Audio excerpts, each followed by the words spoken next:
Halo, selamat datang di Ruang Ganti Old Trafford.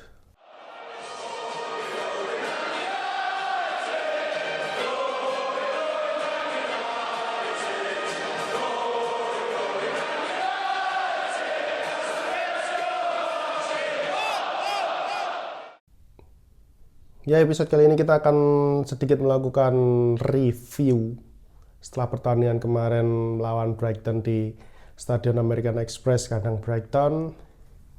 Kita dikalahkan dengan skor 2-1, di mana salah satu golnya terjadi di menit 90 plus 5 atau extra time.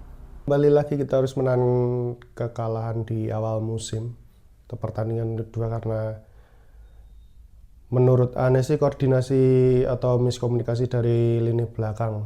Karena di gol pada injury time itu striker Brighton Joao Pedro benar-benar tidak ada penjagaan kan.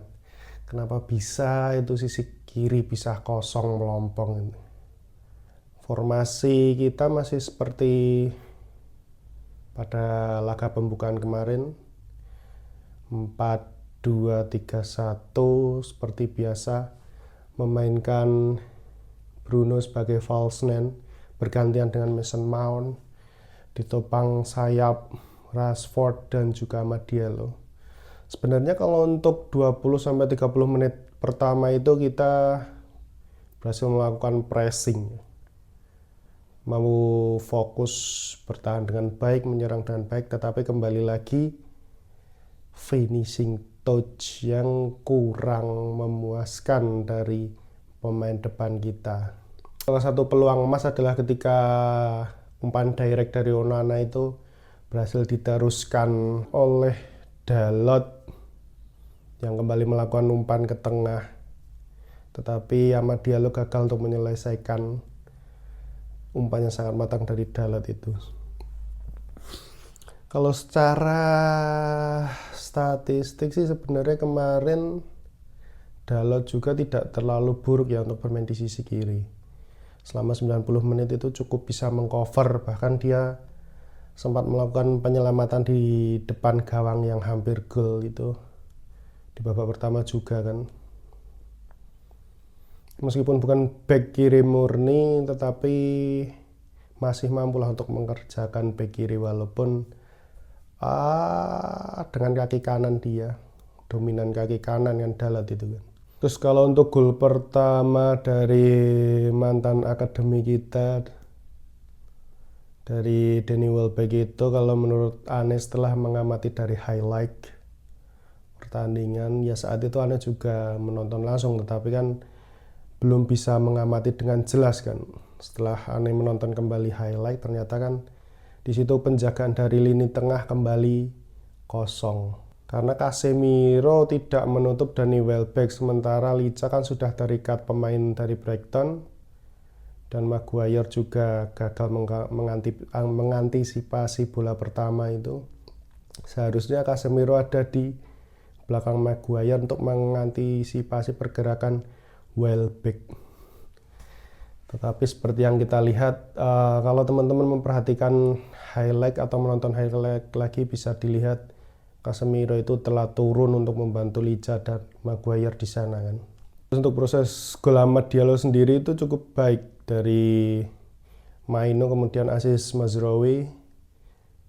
Terus Diallo melakukan soloran, melakukan tipuan sekali untuk mengecoh beberapa pemain dari Brighton, dan berhasil menghasilkan gol penyeimbang di saat Amad Diallo sedang kehilangan ibu tirinya kalau menurut Fabrizio Romano.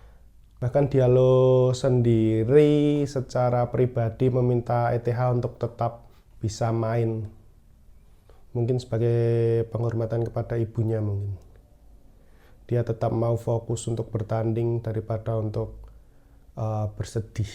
Selanjutnya untuk babak kedua itu sebenarnya, kalau untuk Mason Mount seperti biasa berhasil melakukan pressing, tetapi kembali lagi belum ada kontribusi maksimal dari Mason Mount. Entah karena game plan yang kurang berjalan atau bagaimana. Kemudian di babak kedua Mount diganti oleh Zikri yang juga belum memberikan efek. Terus menit ke 69 atau berapa Garnacho masuk menggantikan Marcus Rashford yang underperform kembali untuk kedua kalinya tanpa ada shoot ke gawang lawan. Memang Rashford ini seharusnya ditaruh di cadangan terus kali ya. Kenapa tidak dijual saja sih? Mungkin Rashford juga sudah mentok kali ya di MU karena tidak bisa atau belum bisa mengeluarkan kemampuan terbaiknya. Pemain ini sudah bukan pemain muda lagi, jadi ya seharusnya dia juga sadar kali. Atau mungkin dia sudah bosan atau sudah mentok di MU. Dan seharusnya manajemen juga sadar akan hal itu. Seharusnya dia juga masuk ke dalam bursa transfer mungkin musim depan kalau tidak bisa musim ini kan. Seperti Sancho yang dikabarkan juga akan hengkang musim ini. Karena beberapa kali tidak masuk ke skuad yang dibawa Erik ten Hag. Dan gagal berkompetisi dengan pemain lainnya untuk merebutkan tempat di starting line up. Kembali yang patut disayangkan adalah pergantian pemain dari ten Hag sendiri, di mana menarik mesin kreatif kita satu-satunya, sang kapten Bruno, diganti dengan McTominay. Mungkin permainannya ingin melakukan direct pass dari belakang mungkin dengan menaruh Zikri dan Tumini di depan kan, yang berpostur jangkung. Cuman kembali lagi tidak ada pemberi umpan visi yang memiliki visi yang kreatif, hanya meninggalkan Onana mungkin. Atau Licha sendiri bermain kurang baik pada pertandingan kemarin. Kali lagi gol dari Garnacho yang gagal karena posisi Zirkzee yang offside.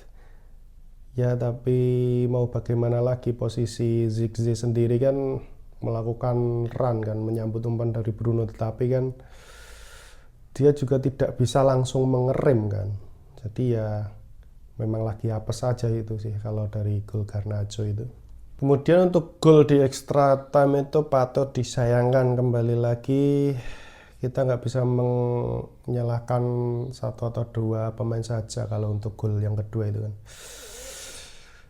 Mungkin benar untuk Diogo Dalot berposisi di bek kiri selama dalam pertandingan, tetapi kan bisa dilihat lagi untuk highlightnya, bisa teman-teman amati juga kan. Posisi Dalot di sana itu sudah berada di sisi kanan, di kiri itu meninggalkan Casemiro, Matthijs de Ligt dan McTominay kalau nggak salah kan. Nanti teman-teman coba lihat di highlight atau di di highlight lah. Di sana Dalot sudah menutup bersama Mazraoui bahkan 3 atau 4 pemain yang mereka pikir Casemiro sendiri juga langsung naik ke depan tanpa memperhatikan ada pemain di belakang atau di sebelah sisi pertahanan kiri kan. Semua fokus terhadap bola, tidak fokus terhadap pemain. Dan Joao Pedro kosong langsung menceploskan bola di menit 90 plus 5 kan, nyesek anjing. Harusnya bisa fokus sampai pertandingan berakhir kan. Ya meskipun sedikit banyak 2 gol offside juga mempengaruhi, tetapi kan untuk mental MU seharusnya tidak begitu kan. Harusnya tetap fokus, tetap berjuang sampai akhir kan. Kebobolan di menit-menit akhir, menit-menit extra time kan sangat-sangat disayangkan. Semoga bisa diambil pelajaran untuk pertandingan kemarin. Tapi menurut Ane masih perlu sih untuk pembelian bek kiri murni, karena ya kita memang nggak punya stok bek kiri kan. Luke Shaw dan Malaysia pun belum bisa dipastikan kapan akan kembali merumput kan. Seharusnya bisa lah melakukan meminjam atau loan, kalau enggak juga mencari bek kiri yang tersedia yang gratis untuk sementara mengisi kekosongan bek kiri kan. Kontrak lah setahun gitu, 1 musim. karena kan sangat disayangkan tidak ada bek kiri murni ya, walaupun Dalot cukup bagus sih, tetapi kemarin sisi kiri kita Brighton itu melakukan tekanan melalui sisi kiri terus kebanyakan. Mungkin itu dulu, sekian, terima kasih telah menonton. Glory Glory Manchester United.